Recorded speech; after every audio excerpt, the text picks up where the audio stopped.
जय हिंद साथियों। मैं जितेंद्र सिंह फौजी आप सभी के सामने भारतीय सेना से जुड़े हुए एक बेहद संवेदनशील मुद्दे पर बात रखना चाहता हूं। साथियों, भारत की सरकार एक सेल्फी पॉइंट योजना को लॉन्च करने जा रही है। इस योजना को हाल फिलहाल में 9 शहरों में लॉन्च किया जा रहा है। इस योजना के तहत भारतीय सेना के जवान, जेसीओज और अधिकारी बड़े बड़े शहरों में बड़ी बड़ी सी प्रधानमंत्री की लगी हुई होर्डिंग्स लगाएंगे और उन होर्डिंग्स में प्रधानमंत्री के द्वारा चलाई जा रही जो योजनाएं हैं उनका विवरण होगा।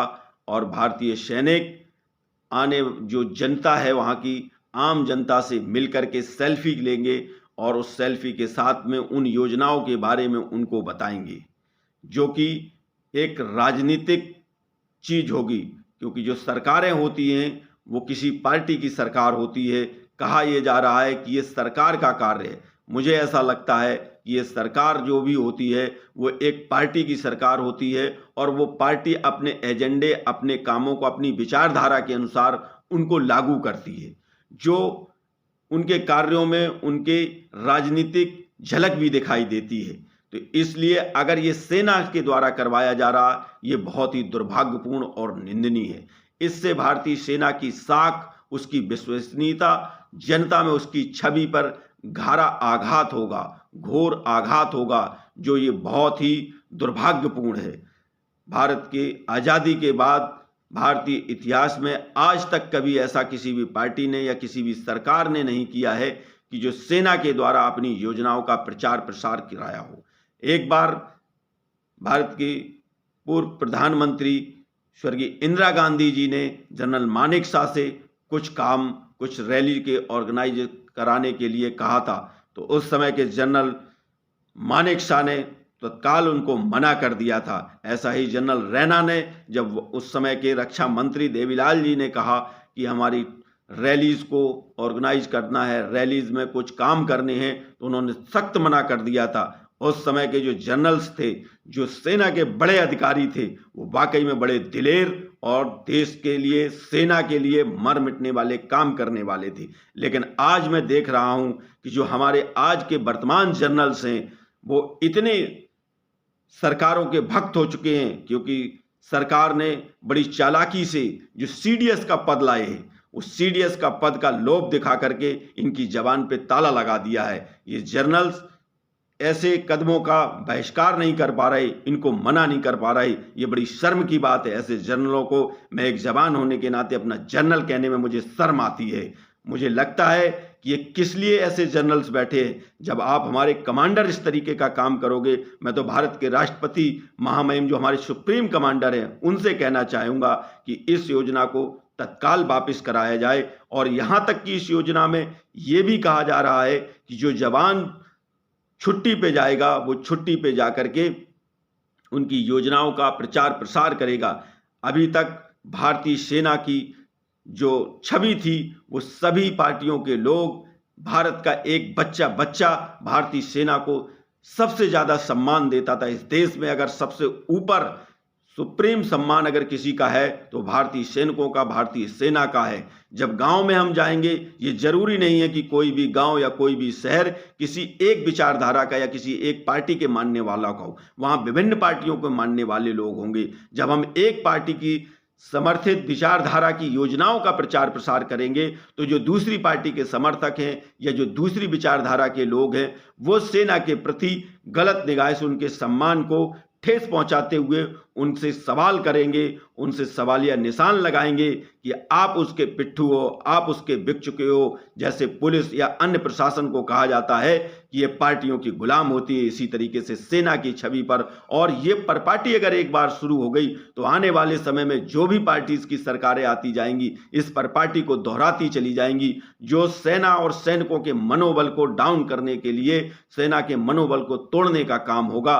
और ये जो छुट्टी के जाने की बात रही है, जो हमारे सैनिक हैं उनके पास इतनी काम और उनकी इतनी मजबूरियां होती हैं, जब वो छुट्टी पे जाते हैं तो छुट्टी पे जाने पर उनकी घर की समस्याएं, जो परिवार के साथ समय देने को होता है वो अपनी समस्याओं से जूझते रहते हैं। हमने देखा है कि उनके साथ कोई झगड़ा हो जाए, यहाँ से सेना के अधिकारी लेटर्स लिखते हैं, लेकिन जो सिविल का प्रशासन होता है उनको सुनता नहीं है, उनकी कोई कार्रवाई नहीं करता है, उनका कोई देखने वाला नहीं होता है। जिस तरीके से वो उन्हीं समस्याओं से जूझते रहते हैं, उनका मानसिक तनाव बढ़ता रहता है।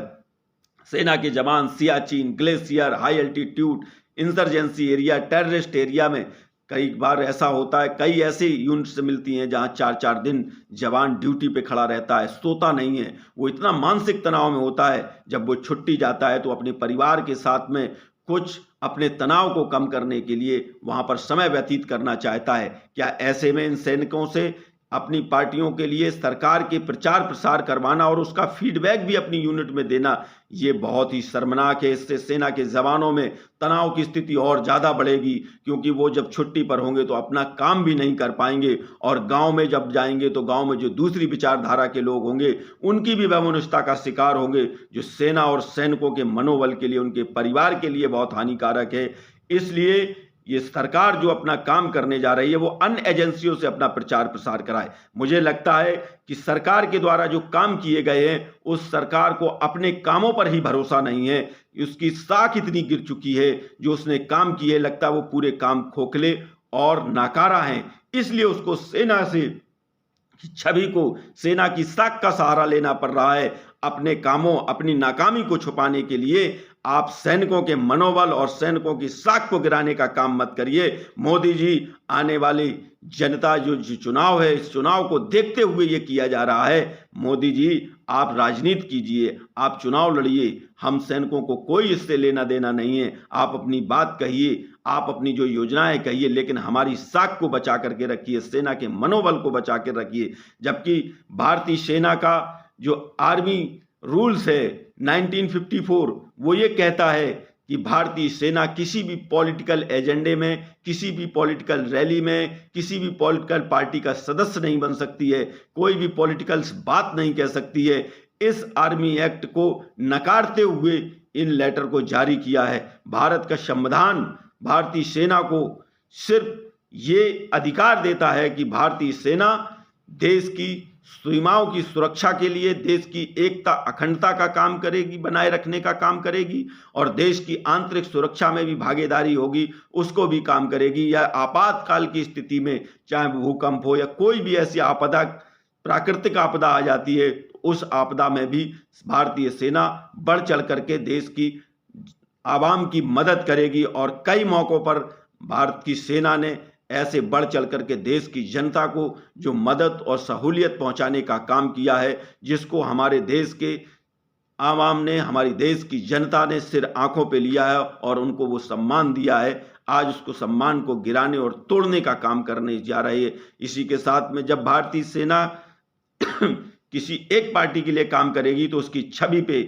आंच आ जाएगी। इसलिए मैं निवेदन करना चाहता हूं इस देश की जनता से और भारत के राष्ट्रपति से, जो हमारी सुप्रीम कमांडर हैं, कि तत्काल प्रभाव से इस योजना को वापस लिया जाए और ऐसे किसी भी राजनीतिक एजेंडे में सेना को इन्वॉल्व मत किया जाए। सेना के पास क्या सिर्फ इतना ही काम रह गया है कि इन टट्टू नेताओं की, इनकी झूठी साची फालतू की बातें, जो ये वादे करते हैं जनता से पूरे नहीं कर पाते, उन झूठे वादों को, उनके वादों को जाकर के प्रचार प्रसार करके अपनी साख को गिराने का काम करें। क्या कहेंगे जाकर के हम कि माता जी, आपके गांव में उज्ज्वला योजना का सिलेंडर पहुंचा या नहीं पहुंचा?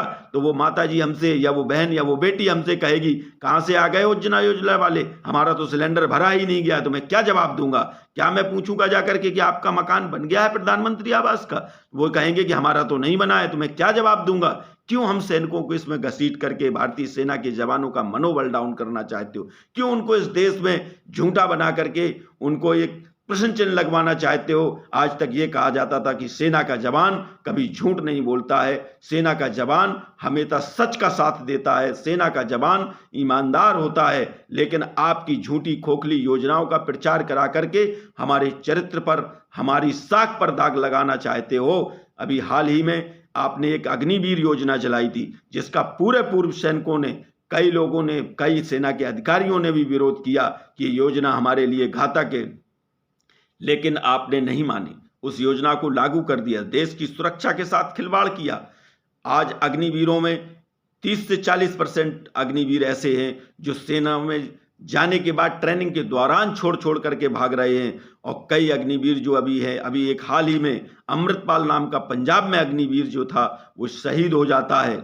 उसकी डेथ को सस्पेंस है, लेकिन उसको ना तो सम्मान दिया जाता है, जो फौजी सिविल ड्रेस में उसको घर छोड़ने जाते हैं, वो उनके माँ बाप से कहते हैं, वो एक पूर्व फौजी का बेटा था, उसका भाई भी सेना में है, उससे कहा जाता है कि आपको बेटा अग्निवीर था इसलिए ये जो शहीद हो गया है अग्निवीर में, अब उनको शहीद का दर्जा और उनको जो रिथलिंग परेड होती है, जो सैनिक सम्मान की विदाई होती है, वो नहीं दिया जाएगा। अगर सैनिक को एक सम्मान भी नहीं दिया जाएगा तो ऐसी योजनाओं को क्यों किया जा रहा है? कोई माँ अपने बेटे को, कोई पिता अपने बेटे को बॉर्डर पे भेजेगा कि वो जब शहीद होकर के आए उसको तिरंगा भी नसीब ना हो? इतना बड़ा अपमान, इससे बड़ा अपमान और दुर्भाग्य इस देश का नहीं हो सकता है। इसलिए मैं निवेदन करता हूं कि अग्निवीर योजना को भी वापस लिया जाए। जो रेगुलर आर्मी की भर्ती पहले होती थी उसी तरीके से रेगुलर आर्मी की भर्ती की जाए और सैनिकों के सम्मान के साथ सैनिकों को राजनीति से न घसीटा जाए।